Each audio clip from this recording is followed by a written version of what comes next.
Hello YouTubers, Alaska Prepper here. Well, ladies and gentlemen, we've got a lot of news to go over, but first let me remind you, take a look at the video in the upper right hand corner, because that is an entry video so that you can enter to win. No charge, doesn't cost a penny, you don't have to go to any website or nothing like that. A reverse osmosis system that is portable, that you can pretty much take anywhere, that works on a set of internal batteries that you can charge even from a solar panel if you have a small one. So make sure to watch that video, enter to win. Very simple entry, and I will be announcing the winner of that on this Sunday's live stream at 4 p.m. Alaska time. All right, now Venezuela prison gang seizes multiple apartment buildings in Texas. We are here in front of some apartments here in San Antonio that were raided this past Saturday on October the 4th. They were raided because of the presence of a Venezuelan gang which has taken up residence in San Antonio and had been very prominent and present here in these apartment complexes. Now, the situation that we've got, my friends, is very obvious that all of this is a direct result of the Biden-Harris administration's open border policy. People coming in that are not vetted, people that are coming in that have criminal backgrounds or even terrorist backgrounds, and they are being resettled in our communities. This situation is one that has created a public safety issue, not to mention just a national security issue for the entire United States. A dangerous Venezuelan gang has taken over at least 4 apartment complexes in San Antonio, Texas, as it expands its reach in yet another American city. Just last week, a small army of police officers raided an apartment complex in San Antonio and arrested 19 individuals, including 4 gang members. Imagine that, 4 whole gang members. Ladies and gentlemen, this is going to become more prevalent in our cities as more and more people come into our nation unvetted and unlawfully. It's not just in Texas. It's happened in Oregon. I believe it's happened also in New York, or happening in Illinois. Whatever it is, they're taking over, and not just one building, but multiple buildings now, as is being reported.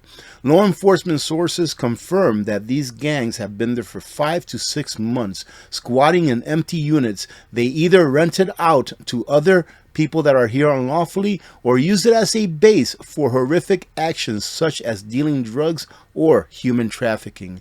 This apartment invasion is just the tip of the iceberg in the major southern Texas city, with at least 3 other rental properties also occupied. Why isn't law enforcement going in there and just kicking all of these people out and turning them over to that governmental organization that is used in order to get them out of our country if they don't belong here? I don't know, ladies and gentlemen, but to me, this seems like it's been orchestrated by people that want to destroy America.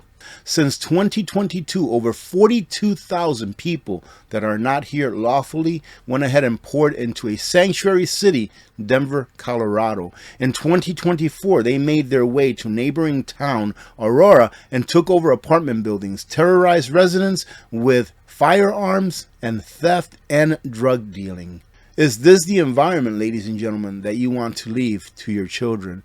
We, the United States of America, are turning into what I've said for years, that they, yes, they, the powers that be, those people that hate America, want us to be. And that is just another third world country. Why is that?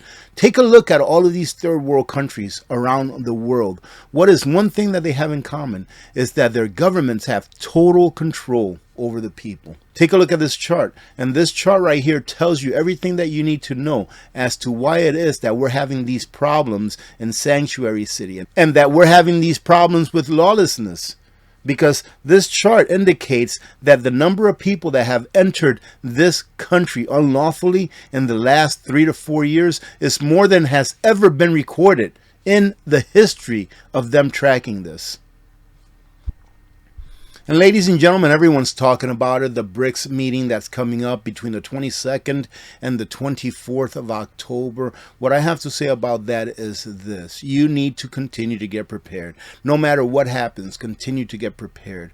I believe that the United States hegemony around the world, because of its use of the dollar will continue for a good long while. And what will also continue is that the dollar will be devalued year after year after year, because that's the only way that the government can exist, is through the power of inflation, is through the power of taking from you your wealth without the average person knowing that it is being taken from them. So they rely on people to not be informed about what inflation really is, so that they can continue to work and earn dollars that will burn away as they leave it in their savings account. So continue to prep, continue to put away excess wealth, which is what I like to call any wealth that you have out of the realm of paying your bills, living your life, and being prepared. Put that excess wealth into a little bit of gold and silver. No, I'm not a financial advisor, but gold and silver throughout time, ladies and gentlemen, has been proven to keep or retain your purchasing power. The U.S. plans to let the BRICS fail in a geopolitically explosive environment. Now, if the BRICS fails, it fails. But again, don't concentrate on the BRICS failing or not. I think that they will be able to hold it together, especially if they do run the unit, which is what they're supposedly going to call their new currency, with a 40% backing by gold. Remember how long the dollar ran on a 40% backing by gold before it became a fiat currency instead of a currency that was backed by gold? It ran for a very long time. Now look at the BRICS and look at how many countries they have together and how many more want to join. I believe that they will be successful to a certain extent, and that success is going to allow all of these countries to draw down the number of dollars in their reserves, therefore making our standard of living here in the United States of America a lot more expensive to keep up with.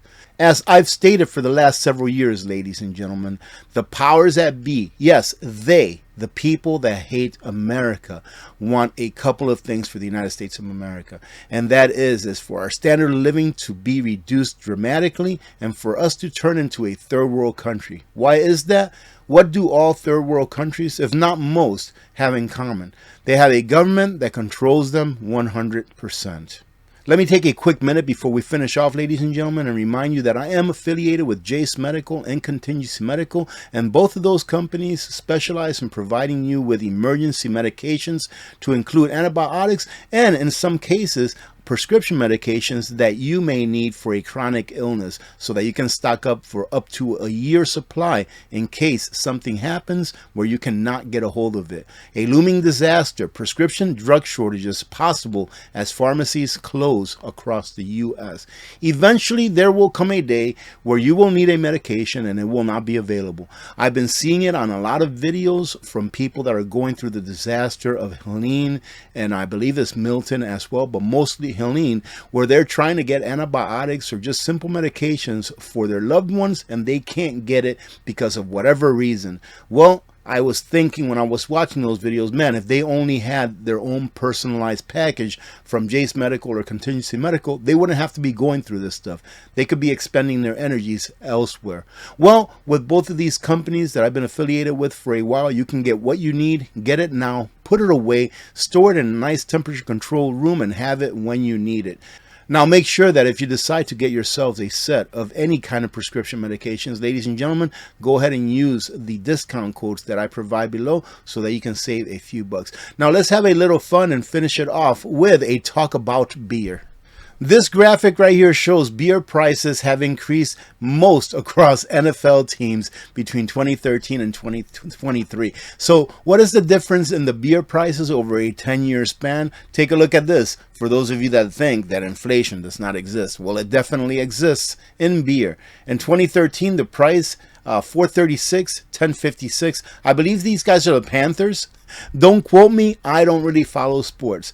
But look at this right here, from $6.67 to $14.75, 121% increase.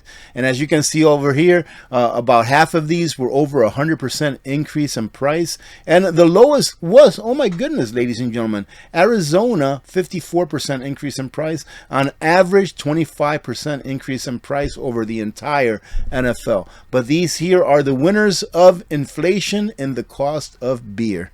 I hope you've had a great week thus far, ladies and gentlemen. Go ahead and make sure to watch that video so that you can enter to win that reverse osmosis system. It will be announced, or the winner, excuse me, will be announced this Sunday at 4 p.m. during our live stream. And also check out the links to Jase Medical and Contingency Medical in the description of this video. And I will also leave it on a pinned comment along with their discount code. Other than that, I hope that you have a great day. God bless every one of you. God bless America. I'm Alaska Prepper. I'm out.